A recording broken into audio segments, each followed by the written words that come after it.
आया तो फिर लिखेंगे, फिलहाल तो रूह बेचैन है तेरी याद में।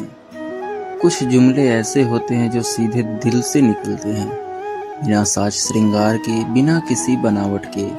यह पंक्ति भी उन्हीं में से एक है।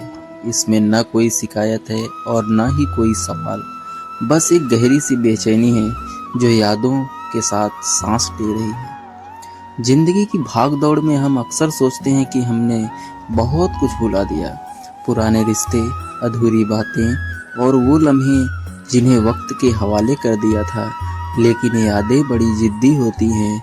ये किसी रात, किसी खामोशी में या किसी बेवजह मुस्कान के पीछे से अचानक लौट आती हैं। कुछ याद आया तो लिखेंगे फिर कभी, यह कहना दरअसल खुद को समझाने जैसा है। जैसे दिल कह रहा हो कि अभी इतना हौसला नहीं है, अभी शब्द कम पड़ रहे हैं, क्योंकि कुछ यादें ऐसी होती हैं जिन्हें लिखना आसान नहीं, उन्हें महसूस करना ही काफी होता है।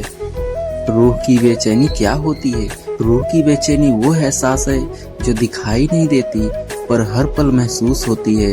यह तब तक होती है जब कोई इंसान हमारे पास नहीं होता, लेकिन हमारी हर सोच में मौजूद रहता है। न दिन चैन देता है, न रात सुकून देती है। यह बेचैनी किसी शोर की मोहताज नहीं होती।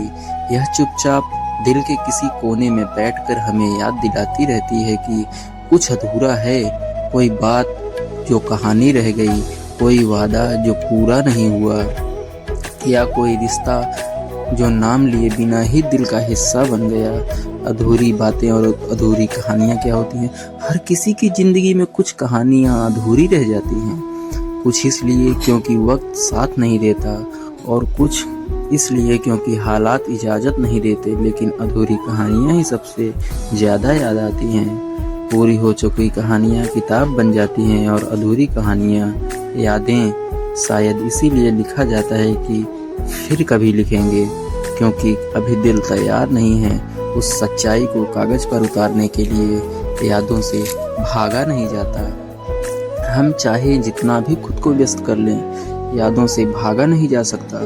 वो किसी गाने में, किसी खुशबू में, या किसी पुराने रास्ते पर चलते हुए अचानक सामने आ खड़ी होती है, और तब तक रूह बेचैन हो जाती है।